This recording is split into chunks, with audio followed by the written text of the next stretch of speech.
welcome back to another episode of Discovering Wellness. Today, we have somebody who brings two very peculiar words together, the word gratitude and the word leadership. And I say this peculiar because normally we have this feeling that, the leaders are, it takes a certain forceful mentality to get there. But does it really?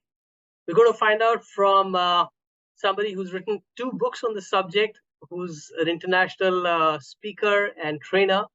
And welcome to the show, Geetha Krishnan.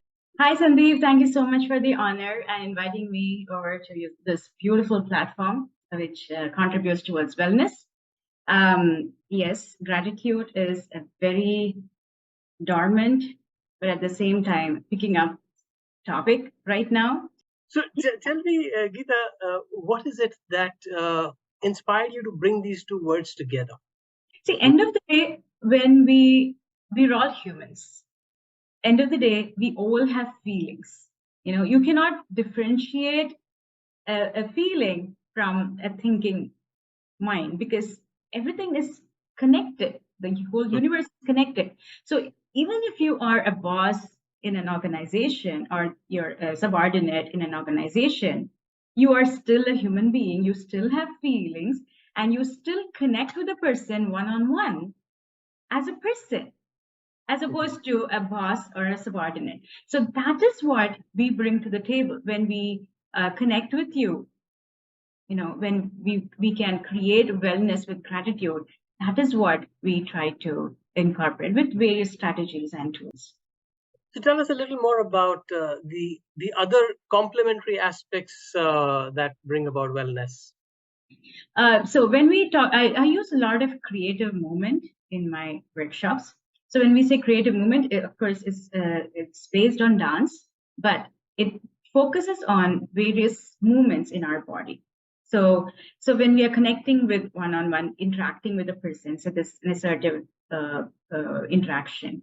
So you can bring in a particular movement. Say right now, if I ask you to be like a sunflower, yeah. So why don't you do that right now? So you're a sunflower, yeah. Okay, that's nice. That's a very good projection. So if you're sunflower, you're looking up at the sun, right?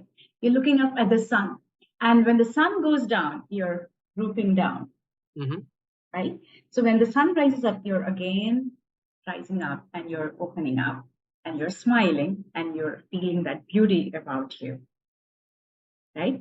So these are the touch of movements, and you're grateful for the beautiful sun that's coming out, and you're opening up yourself to the wonderful possibilities that surround you, right? And you're appreciating every moment. So even as in teams, you're appreciating each other.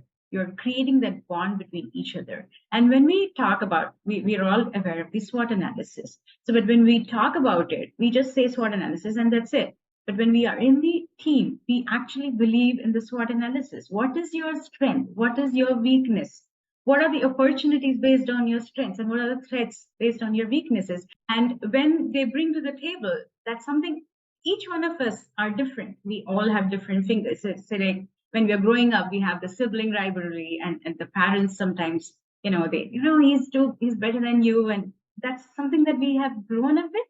So these days we tend to discourage that, right? So we tend to focus on what are your areas of strengths and how can I use your area of strengths for the betterment of the team?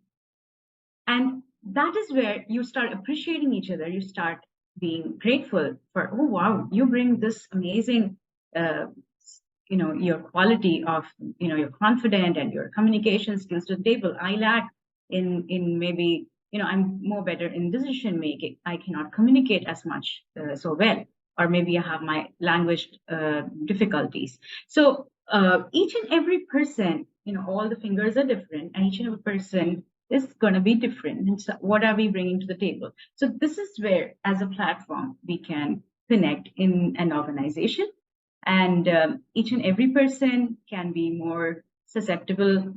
It's difficult for us to react, at every point. So how do we respond to each situation as opposed to reacting. Oh, this is how it's going to happen, and I don't like this.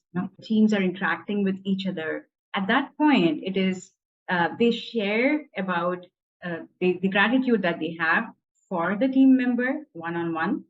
And when they do that, they realize that, yes, there's something that he or she has, and I'm grateful for that.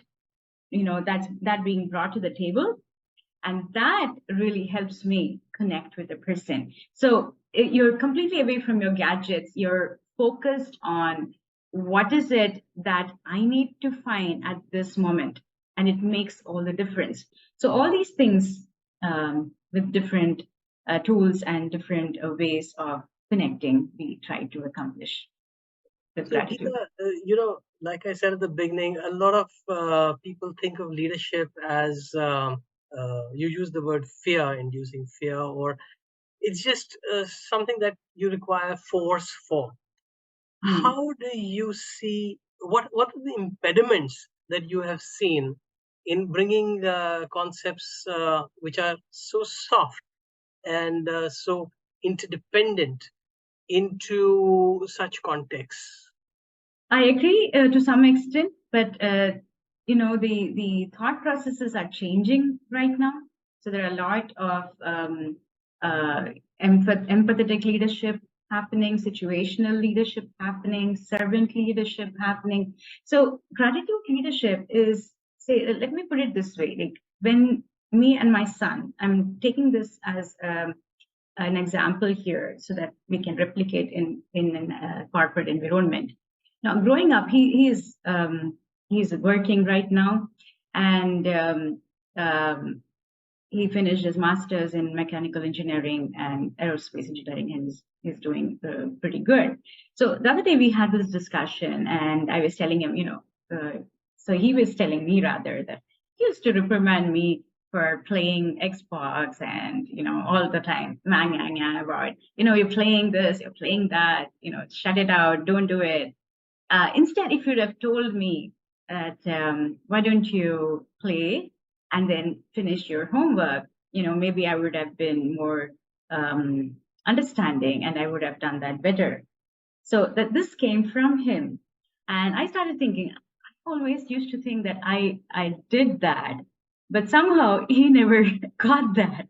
So for him, it was still a mom going, bonkers over him, and I'm still a banshee for him anytime.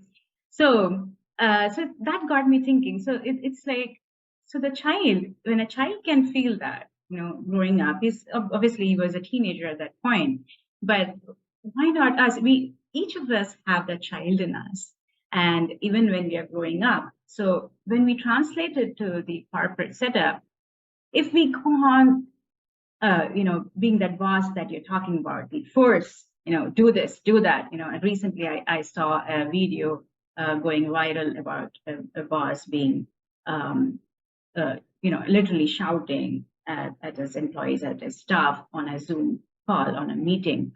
So, how does it translate? It doesn't, it is not well received. It's completely, people are leaving the organization and going just because they are not compatible with their immediate seniors, or the appreciation is not coming through. There have been so many incidences that I come across every other day. So why do we still connect leadership with force? It's something that we have to start changing. Mm-hmm. It's something like I gave you the example right at home. Charity begins at home. So if we can change our dialogue at home, we can change it everywhere.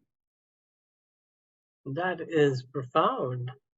Awesome. So what you're saying is that you use this kind of an approach and you have no impediments in convincing organizations to adopt such soft measures. Absolutely, because the thing is, people want something different and new, and that works. You know, So heartening to so hear that. Awesome. I guess that brings me straight to what do you want to see happening? What do you wish would pan out in the next few years? I really wish, and I have this vision in my mind, and I'm sure that it will happen, that more and more people realize the importance of wellness, of health, and gratitude will definitely be one of the things that will support you, will be able to create that positive energy in you to be able to achieve that. So it's as simple as, let me share a tool with all of you today as a little gift from me. Is if we can, if we've not been doing a lot of gratitude rituals, something that we can all start is writing down our gratitudes. It's have a small journal. If you don't journal, journaling is as simple as just writing things down. It's nothing difficult. People tend to palpitate, oh my God, journaling, I can't do that every day. I can do it. But it's just have a tiny book for yourself at the end of the day, maybe when you go back to sleep, just write just 3 sentences. What are you grateful for? I'm grateful for my mom, and the reason for it. So this is my tool is grateful pat. So you give yourself a pat. So I'm grateful for a person. I'm grateful for a person and the reason for it, right? So, so I'm grateful for a person. I'm grateful for an activity. I'm grateful for a thing. So it's easier for us to write it down. So pat. So it's grateful pat. Give yourself a lovely pat. You did a job. That's amazing. So you're grateful every day. So sometimes people come up and tell me, you know what? I don't have anything to be grateful for.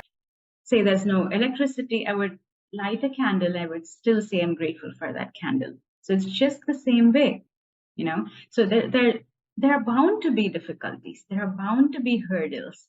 And tomorrow, when we look back, we may be more grateful for those hurdles because that is what made us who we are today. Because even when you are in difficult moments, especially when you are in difficult moments, if you're grateful, everything comes forward to you. The moment you say, it's like this, you have 2 things in the same platform, right? So in a sword, you call that the myan in Hindi. In the myan, there's only one sword. You cannot keep 2, right? Just the same way, there can either be gratitude or the fear or anger. Thank you so much, Geetha. Those 3 tips, 3 pats, may I say, will go a long way for getting people to cement in their minds how this little habit of gratitude can get them in a state of more wellness in their day-to-day lives.